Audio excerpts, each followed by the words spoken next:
نظر اور سامعین سخن پر السلام علیکم. مجھے بتائیں سامعین، ہندوستان کو چاند کی سرزمین پر چندریان کو اتارنے کا فیصلہ کس نے کیا؟ راکیش شرما کے نام پہنچ گئے کیوں گانے لگا کہ سارے جہاں سے اچھا ہندوستان ہمارا. صدر جمہوریہ عبدالکلام کو میزائل مین کس نے بنایا؟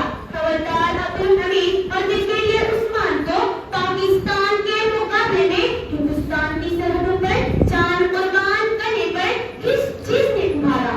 یقیناً آپ کے قلب سے آواز آ رہی ہوگی کہ بے شک یہ سارے کارنامے تعلیم سے ہی انجام دیے گئے ہیں. اس لیے آئیے مشاہدہ کریں نئی تعلیمی پالیسی بچوں کے لیے دیکھو تو کیا سوغات لائی ہے. اور یہی میرا موضوع سفر ہے. خاتین، آج دنیا چاند پر پہنچ گئی. امریکہ پر دمن ڈالنے کی فکر میں ہے. تعلیم نے امریکہ اور روس کو سپر پاور بنا دیا. اب چائنا ان کی ٹکر میں آنا چاہتا ہے. آج چائنا ترقیات میں سب سے آگے چل رہا ہے. کس وجہ سے سامعین؟ یہ ساری ترقیاں تمام ملکوں میں صحیح اور بہتر تعلیم کا نذرانہ ہے. اور آج کیا ہو رہا ہے ہمارے وطن میں کہ رونداد چمنڈوں میں سناتے تو ہے لیکن کانٹوں کا بیاں اور ہے پھولوں کا بیاں اور. مشاہدہ کیجیے جناب، نئی تعلیمی پالیسی میں کاملتا سے آپ کو نظر آئیں گے ہندوتو اور بھگوا کرت کے نظریات. اور اسی وجہ سے ہندو برادران وطن کی جو نسلیں تیار ہو رہی ہے وہ فرقہ واریت کے جذبات سے پرورش پا رہی ہے. دیکھ لیں تاریخ کے اوراق جو نئی تعلیمی پالیسی کے تحت لکھے گئے ہیں. ہندو لیڈروں کو ایسا بتانے کی پوری کوشش کی گئی ہے صرف وہی بہادر جنگجو اور نگہت جنگی طاقتوں کے سامنے. کہیں نہیں ملے گا آپ کو تذکرہ ساتھ دودھ کے علماء کرام کا جن کے گھر اینٹیک کے دن انگریزی فوج میں دیا.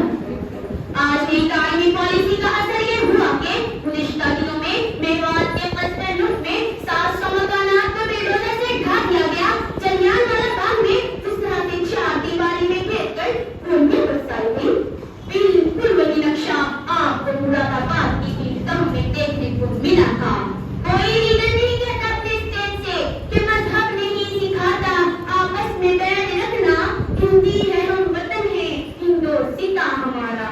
جناب عمر، اگر آپ اس کا واحد اور دلوں سے نفرت نکالنا چاہتے ہیں تو عدل انصاف کے ساتھ ہندو حکمرانوں کے ساتھ ٹیپو سلطان، سراج الدولہ اور بہادر شاہ ظفر کا بھی اچھے الفاظ میں تذکرہ کیجیے. اس طرح سے انگریزوں نے ان کے 3 شہزادوں کے سر کاٹ کر ناشتے کے دسترخوان پر بادشاہ کے سامنے پیش کیے تھے.